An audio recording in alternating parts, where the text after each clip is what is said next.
আসসালামু আলাইকুম। Daily star অনুবাদের ক্লাসে আপনাদের স্বাগত জানাই। আজ আমরা ভারতের নির্বাচন নিয়ে একটি খবর ডেইলি স্টারে প্রকাশিত হয়েছে, আমরা তা অনুবাদ করার চেষ্টা করব। তাহলে এখানে শুরুতে টপিকস নিয়ে বলা হচ্ছে এই জায়গাতে ইন্ডিয়া লোকসভা পোলস, অর্থাৎ ভারতের লোকসভা নির্বাচন। এটা হচ্ছে টপিকের নাম দেওয়া হয়েছে, এখানে কলম দিয়ে বুঝাই দেওয়া হয়েছে। তাহলে এরপর বলা হচ্ছে Modi files nomination from Varanasi. এখানে অনুবাদ করার ক্ষেত্রে আমাদেরকে আগে দেখতে হবে যে সাবজেক্ট, তারপর ভার্ব, বাকিগুলো নিজের মতো করে ইয়ে করে দিতে পারবে। তাহলে আমরা শুরুতে তাহলে যদি সাবজেক্ট খুঁজতে যাই, তাহলে এখানে সাবজেক্ট হচ্ছে মোদি, ভার্ব হচ্ছে ফাইলস। তাহলে এটা হচ্ছে নমিনেশন, অর্থাৎ হচ্ছে মনোনয়ন পত্র। ফ্রম বারাণসী মানে বারাণসী একটা হচ্ছে জায়গার নাম। তাহলে ফ্রম বারাণসী অর্থাৎ বারাণসী থেকে।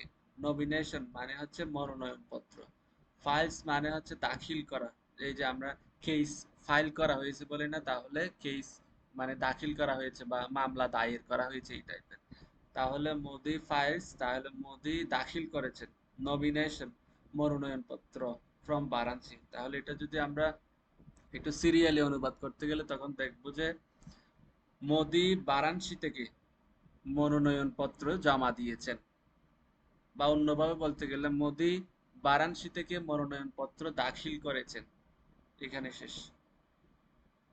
এরপর আসি এইখানে Indian prime minister Narendra Modi today filed his nominations papers from the Varanasi Lok Sabha constituency in the most populous state of Uttar Pradesh.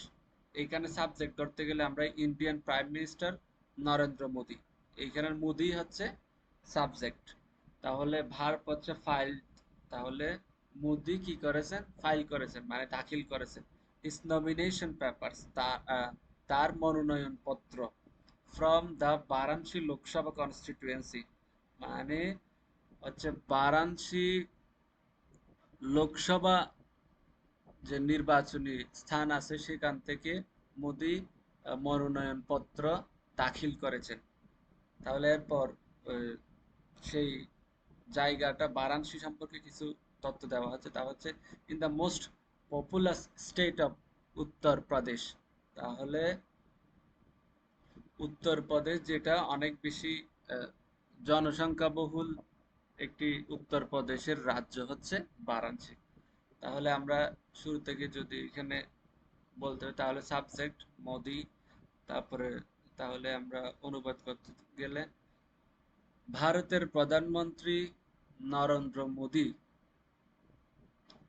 আজ তার মনোনয়নপত্র দাখিল করেছেন বারাণসী লোকসভা নির্বাচনী এলাকা থেকে, যেটি তাহলে এই যে এখানে যেটি উত্তরপ্রদেশের একটি জনসংখ্যাবহুল রাজ্য। এখানে শেষ। এটা বাংলা আপনারা নিজেদের মতো করে করতে পারবেন। Voting in Varanasi will be held on June 1 in the seventh and last phase of the Lok Sabha elections in India. তাহলে ভোটিং মানে ভোট গ্রহণ বা ভোট গ্রহণ করা ইন দ্য বারাণসী মানে বারাণসীর ওই জায়গাতে উইল বি হেল্ড অন, এটা মনে রাখতে হবে। উইল বি হেল্ড অন মানে হচ্ছে অনুষ্ঠিত হবে, মানে ভবিষ্যতে। উইল বি এটা হচ্ছে মানে পেসিভে রাখছে। উইল বি এটা হোল্ড থেকে হেল্ড, আর উইল বি এখানে হচ্ছে অনুষ্ঠিত হবে মানে সামনে এখনো হয়নি। অন তারপরে ইন মানে কোনো একটা দিনের আগে বা তাহলে অন বসে, এই জন্য অন জুন 1 মানে জুনের 1 তারিখে। ইন দ্য সেভেন্থ মানে সপ্তম। ইন দ্য সেভেন্থ মানে হচ্ছে কি মানে সাত মানে সপ্তম। সপ্তম মানে হচ্ছে এটা মানে বিভিন্ন ধাপ আছে এই জায়গাতে। এইখানে বলা হচ্ছে last page of the Lok Sabha election in India.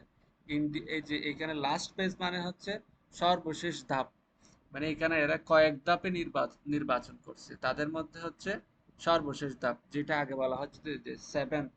তারা 7 ধাপে নির্বাচন করছে। এই ধাপের মধ্যে সর্বশেষ ধাপ হচ্ছে কোনটা? সপ্তম ধাপ। আর সেই সপ্তম ধাপের নির্বাচনে মানে প্রতিদ্বন্দ্বিতা করছেন বারাণসী থেকে এই বর্তমান প্রধানমন্ত্রী নরেন্দ্র মোদী। হচ্ছে voting in Varanasi will be held on June 1, অর্থাৎ ভোট গ্রহণ বারাণসীতে জুনের 1 তারিখে অনুষ্ঠিত হবে। ইন দ্য 7, এবং যেটা সপ্তম and last phase of Lok Sabha elections in India, অর্থাৎ তাহলে আমরা যদি শুরু থেকে অনুবাদ করছি, ইন্ডিয়ায় ইন দ্য ইন্ডিয়া যেটা বলা হচ্ছে of the last page of Lok Sabha election, অর্থাৎ আহ, সর্বশেষ ধাপের নির্বাচনে অ্যান্ড সপ্তম সপ্তম বারের বা সাত সাতবারের মতো যে জুনে ভোট গ্রহণ বারাণসীতে জুনের 1 তারিখে অনুষ্ঠিত হবে। এটাই হচ্ছে কথা। তাহলে এটা যদি আমরা আরো সুন্দর করে অনুবাদ করতে গেলে, বারাণসীর ভোট গ্রহণ জুনের 7 তারিখে অনুষ্ঠিত হবে, যেটি সপ্তম এবং সর্বশেষ ইন্ডিয়ার লোকসভা নির্বাচনের। এরপর মোদি, এখানে Modi checking a rare third consecutive term filed his nomination papers to the returning officer, who is the district magistrate at the collectorate. Our New Delhi correspondent reporters. এইখানে সাবজেক্ট হচ্ছে কি মোদি। তাহলে এখানে এটা হচ্ছে মোদি সম্পর্কে আলাদা একটা তথ্য দেওয়া হয়েছে দুইটা কমা দিয়ে, মানে এটা মোদি। তাহলে আমরা মোদি থেকে এখানে এখানে মোদি বলে তারপরে একেবারে ফাইলে চলে আসবে। আর মোদি ফাইল করেছেন হিজ নমিনেশন। তাহলে এখানে বলা হচ্ছে Modi filed his nomination papers, Modi তার মনোনয়ন পত্র কি করেছেন? দাখিল করেছেন টু দ্য রিটার্নিং অফিসারের কাছে। তাহলে এইটুকু শেষ হলো, আমরা সাবজেক্টও পেলাম মোটামুটি, এরপরে কিছু দূর গেলাম। তাহলে এখানে মোদি সম্পর্কে আলাদা কিছু তথ্য দেওয়া হয়েছে, এটাও একটু করে ফেলার চেষ্টা করি। তাহলে এখানে সেকিং মানে মোদি চাচ্ছেন, রেয়ার মানে খুবই খুবই, যেখানে যা খুবই কম দেখা যায়, যা খুবই বিরল এরকম একটা জিনিস, third consecutive term. Consecutive term হচ্ছে মেয়াদে, থার্ড মানে হচ্ছে তৃতীয়। তাহলে মোদি মানে একটি বিরল তৃতীয় মেয়াদের কি চাচ্ছেন? ক্ষমতায় আসতে চাচ্ছেন, এরকমই হচ্ছে এটা। সেকিং মানে চাচ্ছেন তিনি, এরিয়ার মানে খুবই অপ্রতুল, থার্ড কনজিকিউটিভ টার্ম তৃতীয় মেয়াদে মানে ক্ষমতায় আসতে চাচ্ছেন, যা খুবই বিরল। তাহলে আমরা এটাও করে ফেললাম, এটাও করে ফেললাম। তারপরে এখন who is the district magistrate, এইখানে অফিসার সম্পর্কে কিছু বলা হচ্ছে, রিটার্নিং অফিসার সম্পর্কে কিছু আলাদা তথ্য দেওয়া হয়েছে। আমরা এটা এই যে এই পর্যন্ত রিটার্নিং অফিসার সম্পর্কে যে অ্যাপোজিশন দেওয়া হয়েছে সেটা হচ্ছে who is the district magistrate at the collectorate. At the collectorate মানে হচ্ছে কালেক্টরেট অফিসার একজন ডিস্ট্রিক্ট ম্যাজিস্ট্রেটের কাছে মোদি তার মনোনয়ন পত্র দাখিল করেছেন। তাহলে এটা হচ্ছে পত্রিকা মানে খবরদাতা বা পত্রিকার লোকজন জানাচ্ছেন কিভাবে। Our new Delhi correspondent reports, মানে আমাদের যে নিউ দিল্লির সংবাদদাতা প্রতিবেদন প্রতিবেদন অনুযায়ী বা করেসপন্ডেন্ট যে রিপোর্ট করেছেন সে অনুযায়ী। তাহলে আমরা যদি ভেঙে ভেঙে সুন্দরভাবে অনুবাদ করতে যাই, তাহলে মোদি যিনি খুবই বিরল তৃতীয়বারের বা তৃতীয় মেয়াদে ক্ষমতায় আসতে চাচ্ছেন, তিনি তার মনোনয়ন পত্র রিটার্নিং অফিসারের কাছে জমা দিয়েছেন। রিটার্নিং অফিসার বা তার সম্পর্কে বলা হলে কালেক্টর অফিসের একজন ডিস্ট্রিক্ট ম্যাজিস্ট্রেট, সেই রিটার্নিং অফিসার তার কাছে জমা দিয়েছেন এবং এসব কথা জানিয়েছেন আওয়ার মানে আহ, আমাদের সংবাদদাতা, আমাদের নিউ দিল্লি করেসপন্ডেন্ট রিপোর্টার্স। তাহলে এরপর Modi has secured wins with big margin in the Hindu pilgrims town of Varanasi in the last general election in 2040 and 2019. তাহলে এইখানে সাবজেক্ট হচ্ছে মোদি হ্যাজ সিকিউরড, এই ভার্ব পাশাপাশি আছে। Modi has secured wins, secured wins হচ্ছে একসাথে। মুজি কি করেছেন, এখানে সিকিউরড মানে হচ্ছে কোনো কিছু অর্জন করা। তাহলে সিকিউর যখন আমরা যখন কোনো একটা প্রতিযোগিতায় বা কম্পিটিশনে আমরা যখন আহ, কোনো একটা পজিশন অর্জন করি তখন সিকিউর ইন ফার্স্ট পজিশন এরকম বলা হয়। তাহলে Modi has secured wins with the big margin. Big margin হচ্ছে মানে ব্যাপক ব্যবধানে, মার্জিন মানে হচ্ছে ব্যবধান থাকে। আমরা খাতায় যে মার্জিন দিই এখানে কিছু একটা ব্যবধান রেখেই তারপর আমরা এইখানে লাইন আঁকি, এটা বলা হচ্ছে বিগ মার্জিন মানে ব্যাপক ব্যবধানে। মানে Modi has secured wins, Modi বিজয় লাভ করেছেন উইথ বিগ মার্জিন মানে ব্যাপক ব্যবধানে in the Hindu pilgrims town, মানে হিন্দু তীর্থযাত্রীদের শহর এরকম বলা হচ্ছে। ইন দা হিন্দু পিলগ্রিমস মানে যারা এখানে পুজো দিতে যায় এরকম মানুষ বা এরকম। টাউন অফ বারাণসী, বারাণসীর যে হিন্দু তীর্থযাত্রীদের শহর থেকে মোদি ব্যাপক ব্যবধানে জয়লাভ করেছিলেন। এটা কখন তা বলা হবে in the last general election in 2014, 2014 and 2019। তাহলে 2000 মোদি 2019 এবং 2014 সালের গত আহ, গত সাধারণ নির্বাচনে হিন্দু তীর্থ হিন্দু তীর্থযাত্রীদের শহর বারাণসী থেকে ব্যাপক ব্যবধানে জয়লাভ করেছিলেন বা জয়লাভ করেছেন। তাহলে এরপর আসি just ahead of filing the nomination. তাহলে জাস্ট অ্যাহেড অর্থ সামনে রেখে, সামনে রেখে ফাইলিং অর্থ বলেছিলাম দাখিল করা বা জমা দেওয়া দ্য নমিনেশন। তাহলে just ahead of filing the nomination মনোনয়ন পত্র দাখিল করাকে সামনে রেখে মোদি অফার্ড প্রেয়ার্স মানে মোদি কি করেছেন অফার মানে মোদি এইখানে, এইখানে হচ্ছে মোদি অফার প্রেয়ার্স করা মানে প্রার্থনা, এটা নিজে নিজে করেছেন। তাহলে মোদি অফার প্রেয়ার্স মোদি প্রার্থনা করেছেন অ্যাট দশম ঠিক আছে দশমেক ঘাট। তাহলে মোদি দশমেক ঘাটে প্রার্থনা করেছেন on the banks of Ganga, Ganga নদীর তীরে। On the banks of Ganges নদীর তীরে। In the constituency visited the Kalbhairav temple, temple মানে হচ্ছে মন্দির। তাহলে বলা হচ্ছে কালভৈরবের মন্দির ভ্রমণকালে ওই নির্বাচনী এলাকায় তিনি গিয়ে প্রার্থনা করেছেন দশমেক ঘাটে গঙ্গা নদীর মোহনায় বা গঙ্গা নদীর তীরে। গঙ্গা নদীর তীরে ব্যাংকস অফ তীরে, হ্যাঁ গঙ্গা নদীর তীরে যেখানে মানুষ নাইতে নামে ওই জায়গাতে। তারপরে আছে ভিজিটেড এবং এটা তো বলেছি he also perform aarti at the ghat amid chanting of Vedic মন্ত্রস।